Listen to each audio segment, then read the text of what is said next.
Yo, what up? Okay, I'm on a bit of an adventure today. I've got some work to do up in the mountains, so I've got about an hour and a half drive ahead of me. And I'm also going to, it's kind of a two-part deal where I'm actually killing two birds with one stone. We're getting a snowpocalypse headed our way, it sounds like. Anywhere from 2 to 8 feet here. So I am running up there, I'm doing some work, and then I'm gonna grab my father-in-law's snowblower so I don't have to shovel all 8 feet of the snow or whatever when I get back. Think smart, right? Work smart, not hard. Anyway, so I'm heading up there. I'm gonna do a little bit of carpentry work and some other stuff. So this should be fun. All right, let's do it.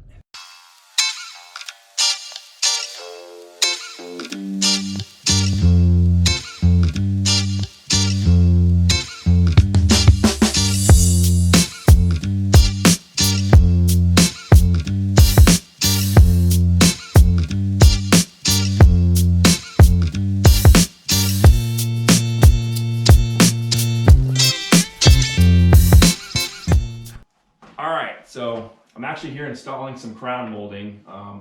Most of it's already in. This piece actually, apparently it failed and fell apart. So I'm gonna reinstall it, but the way to install crown molding is actually pretty simple. There's two different ways that crown can kind of go in. One is you're gonna have basically a face nailing plate, and this crown will sit up on that face nailing plate, which is usually like some ripped down 2x4 or scrap wood, 3/4 plywood, something like that.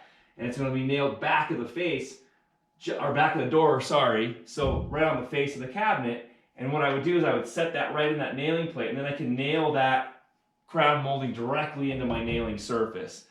This is pretty thick crown molding, and if you can see, it's got a huge piece on the back that's basically molded in the factory to have a face nail, a face nailing plate going down on the back. So I actually have a nailing plate behind this piece of scribe right here.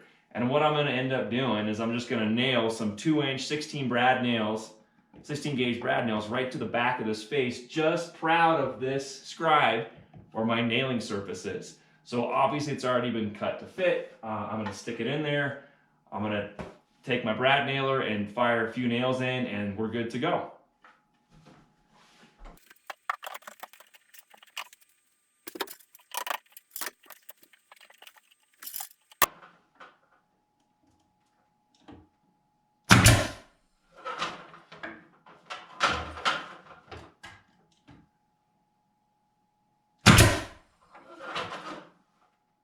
Okay, now that I've got a couple of big boys in there, I'm gonna go ahead and finish it off to secure it and just pinch it nice and tight with inch and a half.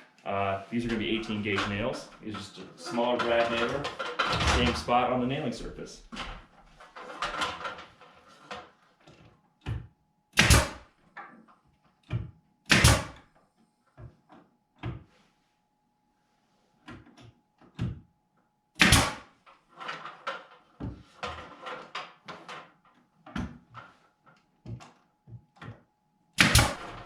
All right, there it is. Looks good, repaired. Clean it up. I actually don't have any nail holes to fill, so that's always a plus, especially because I don't have any filler with me today. So we're gonna move on to installing a bunch of new smoke detectors in this place. Smoke detectors should be actually replaced about every 10 years. And the way you can actually tell how old or what the age of a smoke detector is by the color that it actually changes to during its lifetime. So I'm gonna run over and we'll start installing those, and I'm gonna show you what that actually looks like next. All right, so I'm gonna be installing a total of 6 smoke detectors.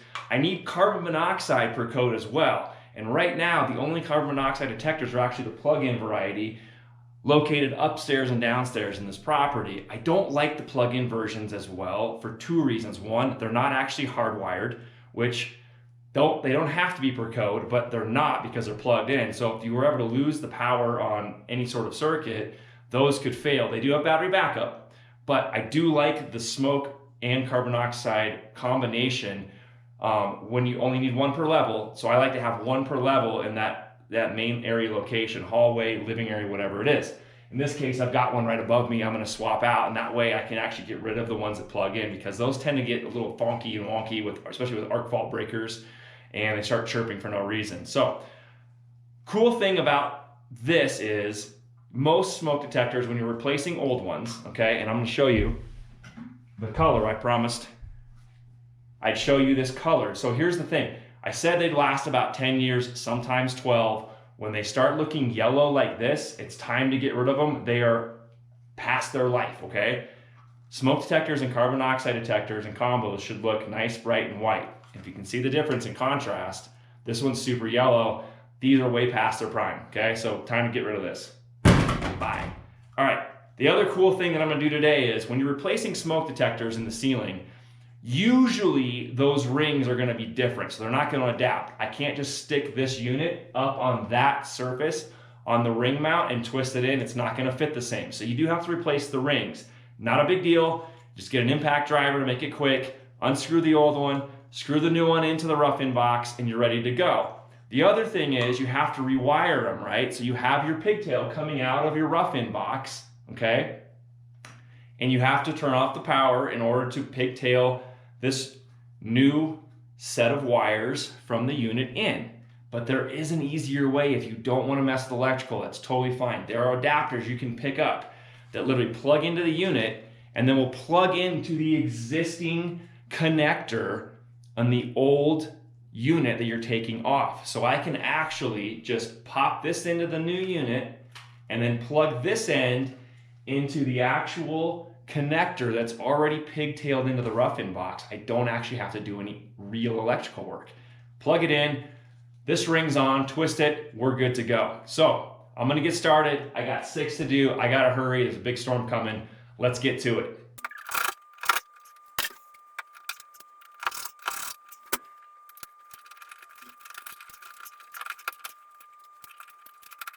Make sure you pull this tab out.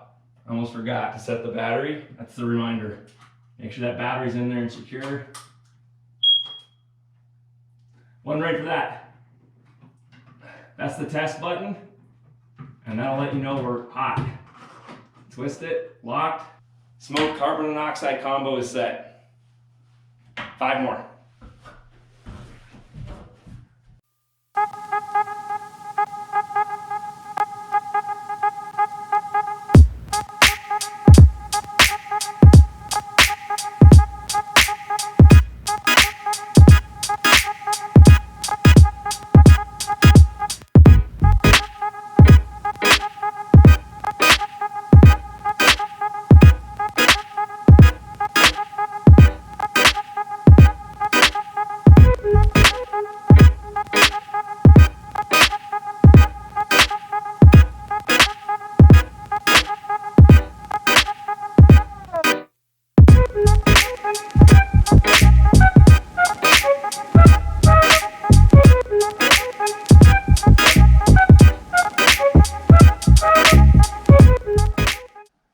Okay, that's the last one.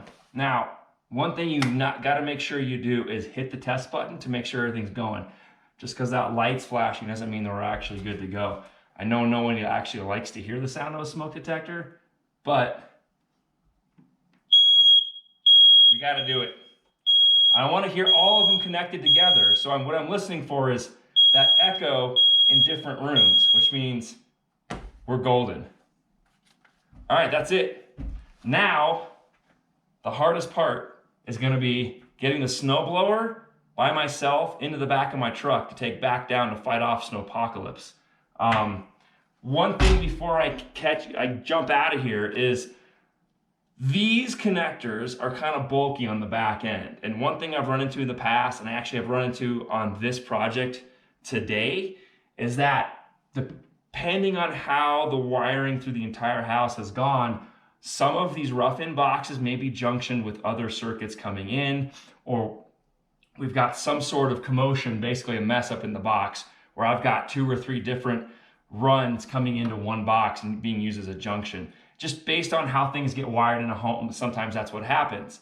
Sometimes it's too big to fit into a really, really, really messy box. So what you're gonna end up having to do, unfortunately, is take the pigtail that comes with it and actually take out the other connector, put in the first connector, pigtail it together, wire nut it tight, which I'll show you guys how to do, and then you want to connect that smoke detector back. So there was 2 different boxes that were pretty full and I couldn't use these in them.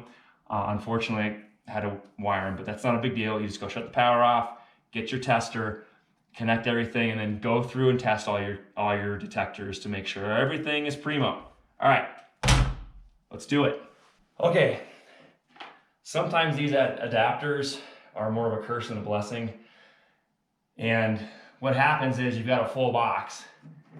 And when I connect this adapter into the original connector of the old smoke detector, I don't have any room left to get this thing up and out of the way in order to attach the detector. It's the new detector itself.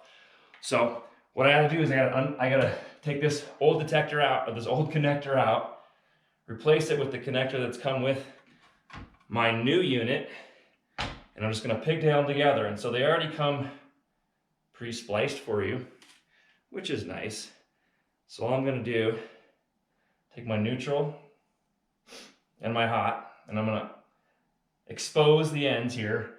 And since this is actually stranded wire, I'm not going to take my lineman's pliers and twist them together. I'm literally just going to twist with the actual wire nut that's up here, okay? You don't want to twist these together with your pliers. You just want to use the wire nut for connection, okay? So obviously, first things first, I want to make sure there's no power in this box, okay? I've double checked that. So then I'm going to pull this out so I can expose my connector. I'm going to loosen up these.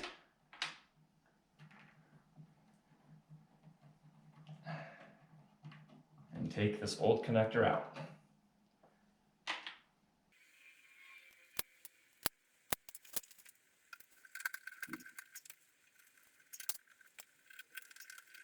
Okay, once I get them nice and tight, I just want to go do a little tug on each one of these to make sure that I'm nice and tight and they're connected. You want to twist these nuts as tight as you can get them, okay? So you don't want to have anything come loose, obviously. Then I just go ahead and connect it like I would otherwise.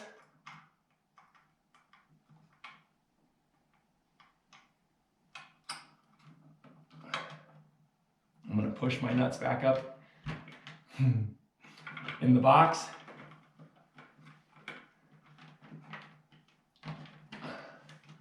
I'm good to go.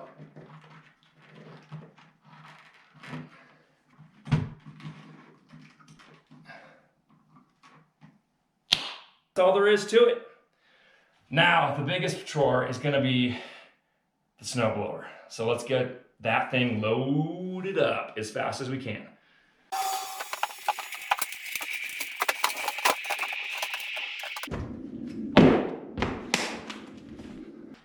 All right, guys, that's it. Make sure you hit that like button on the way out. If you're new here, please consider subscribing. It certainly helps me out. And I'm gonna get out of here before the snow starts falling. Snowpocalypse is on the way. So till the next one, guys. Later.